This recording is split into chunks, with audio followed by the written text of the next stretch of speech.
他是新制度经济学的鼻祖，他是产权理论的奠基人。他和他的门徒雄霸诺贝尔经济学奖近20年，他的理论影响了中国几代经济学家。102岁的他如何看待中国现状？他给中国发展提出了什么建议？他为何认为中国超越美国是个伪命题？ Whether it overcomes America is one thing, but getting China better is another, and that's what policymakers in China should be concerned. 他为何认为计划生育是最荒诞的政策？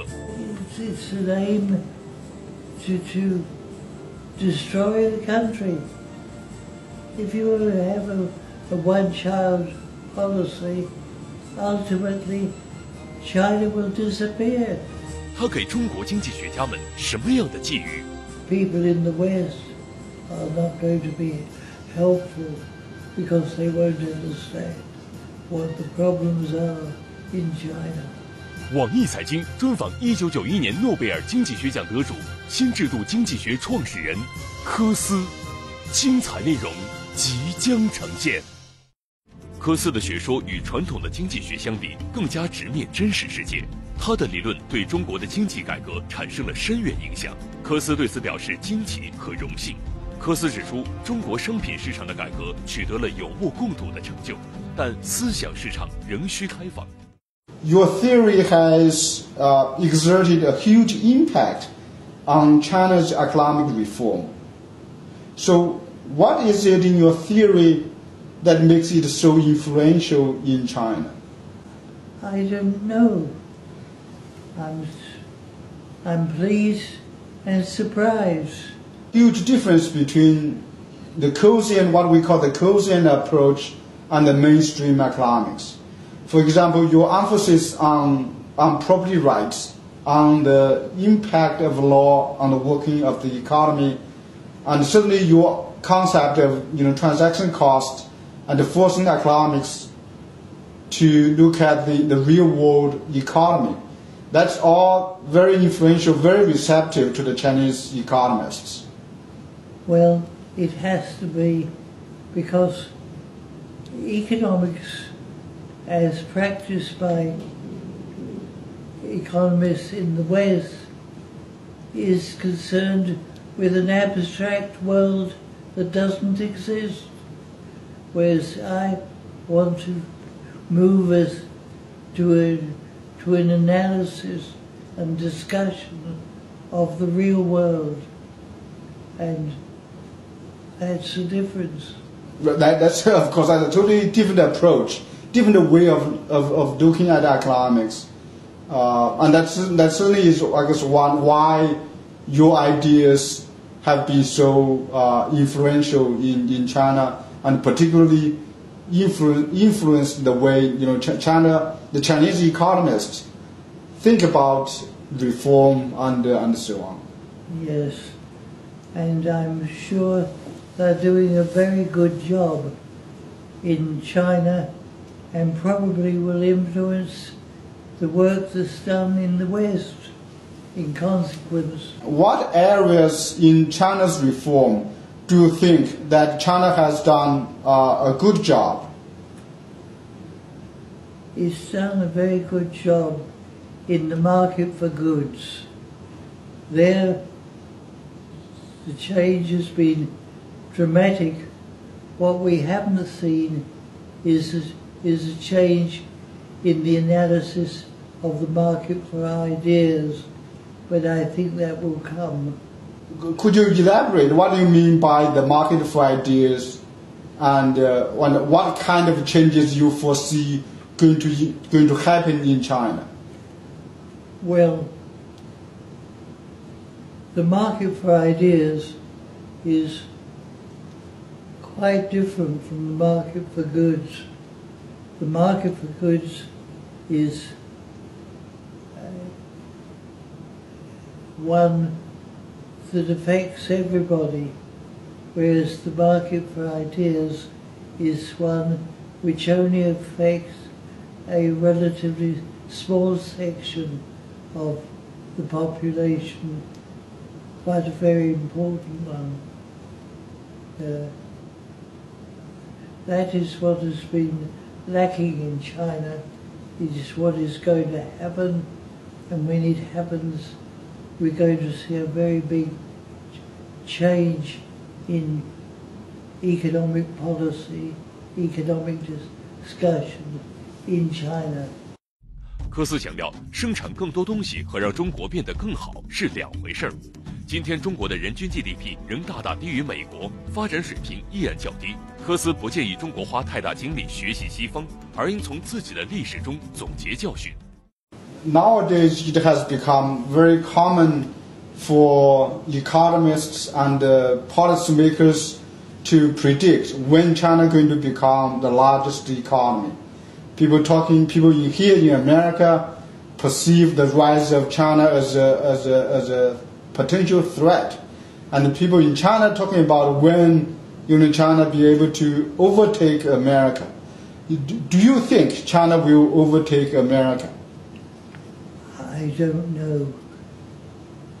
What will happen is that it may overtake America in terms of total production, but it's still true that production per capita is very low in China and much lower than in the United States. And so we have a situation in which China, through its great size, will overcome America, but in terms of capital production will not. Right. Another point you made was it's not a good idea for China to concern or to be interested in this overtaking. China overtook Japan 2 years ago, and now this discussion about when China is going to overtake America. But you thought more importantly is that China should focus on improving its economy. Whether it overtakes America, that's a derivative issue. Absolutely. Whether it overcomes America is one thing, but getting China better is another. And that's what policymakers in China should be concerned. China now, of course, is opened up to the whole world, and particularly to America, to the West. So what lessons you think China should learn from the West? I think it should not spend its time learning lessons from the West.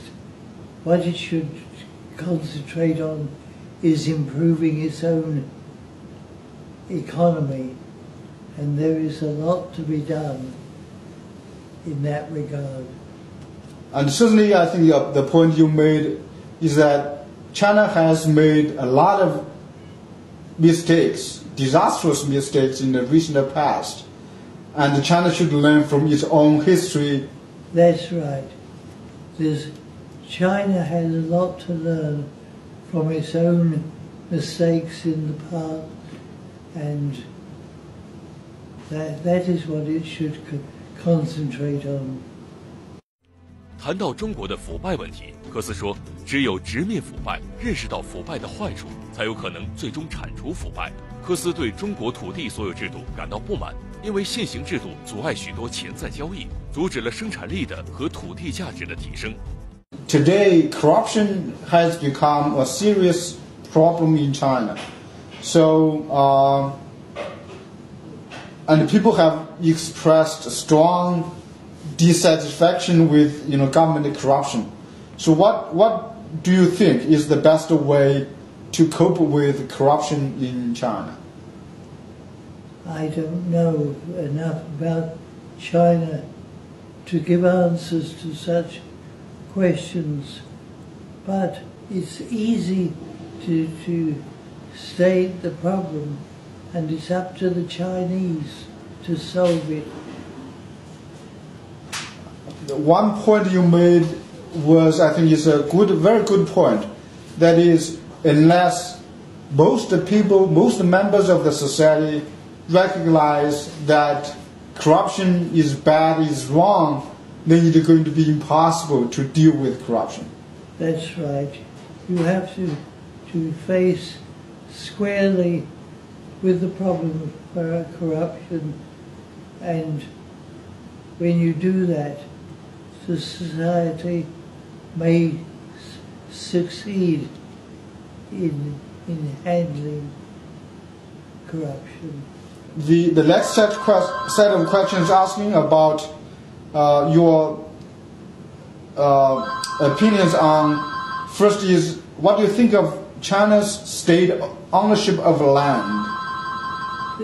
That is obviously very bad, because it prevents any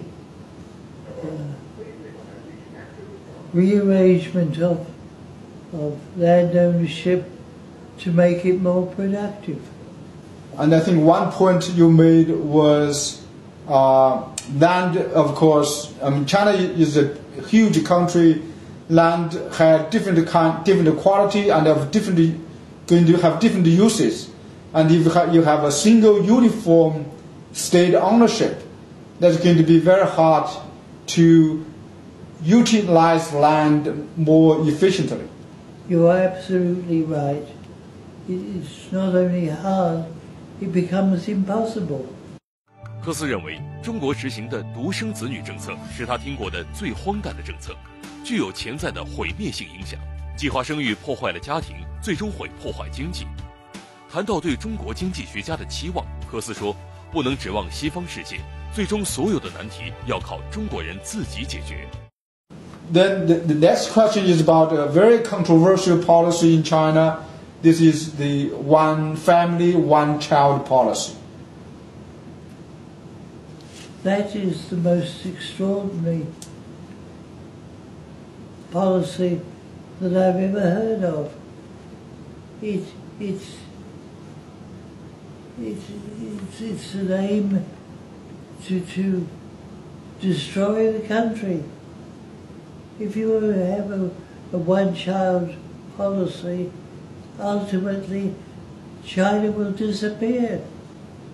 You have to have a two-child policy at the least in order to grow. And it's better to have a three-child policy than a two-child policy. Right. Another point, we didn't emphasize enough in our book is the importance of family as an institution in China. And certainly this one-child policy has a huge long-term, basically damaging impact on Chinese families. It destroys the family and therefore destroys the most important social institution which a country can have. Right. It's madness.